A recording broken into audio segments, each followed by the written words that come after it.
এবং আজকে কি হচ্ছে এটা আমরা আসলে ভিসা গাইড কর্তৃক এখানে দাঁড়িয়েছি।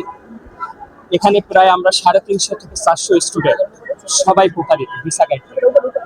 এটার অফিস আছে উত্তরায়। তো আমরা 30 তারিখ বুঝতে পারি এরা আসলে যখন অফিসে স্থানান্তরের নোটিশ দিছে, তাৎক্ষণিকভাবে আমরা জানতে পারি যে এরা আসলে এখানে অফিসে নাই। ওই অফিসেও গেছি, যে দেখি কেউ নাই, সব একটা ভুয়া সাইনবোর্ড টানায় রাখছে।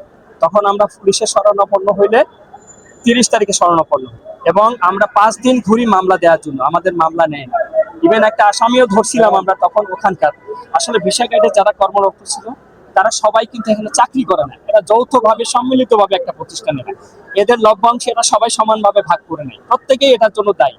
তবে এখানে আমরা 5 তারিখ 6 তারিখ আমরা ফাইনালি মামলা নেই।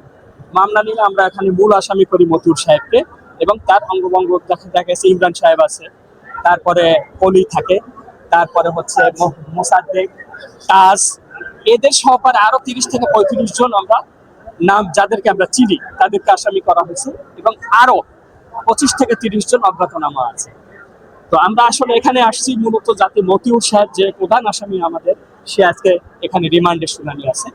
তো আমার এবং আমাদের সকলের ভিসা গাইড এবং জাস্টথট থেকে একটাই চাওয়া, আমরা যাতে আমাদের টাকাটা রিকভার করতে পারি। সে ধরা খাইছে, তার রিমান্ড ছাড়া কিন্তু এটা সম্ভব না। তো প্রশাসক যাতে ওকে রিমান্ড মঞ্জুর করে আমাদের টাকাকে কিভাবে উদ্ধার করা যায় এই সহযোগিতা যদি আমাদের করেন, এবং আমাদের প্রধানমন্ত্রীর কাছেও আমাদের আকুল আবেদন, সে যেন আমাদেরকে সহযোগিতা করে, আমাদের বিষয়টাকে দেখুক।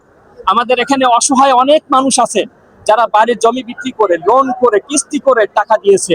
পরশুদিন একজন মারা গেছে, আবার গত পরশুদিন আমাদের এখানকার একজন হার্ট স্ট্রোক করে মারা গেছে। যখন শুনছে তার ছেলে যেতে পারবে না, টাকা মাইল হয়ে গেছে, টাকা চলে গেছে, প্রতারকের খপ্পরে পড়েছি আমরা, এই ভিসা গাইড এবং জাস্টথট প্রতারক, তখন সে সাথে সাথে হার্ট অ্যাটাক করে মারা গেছে।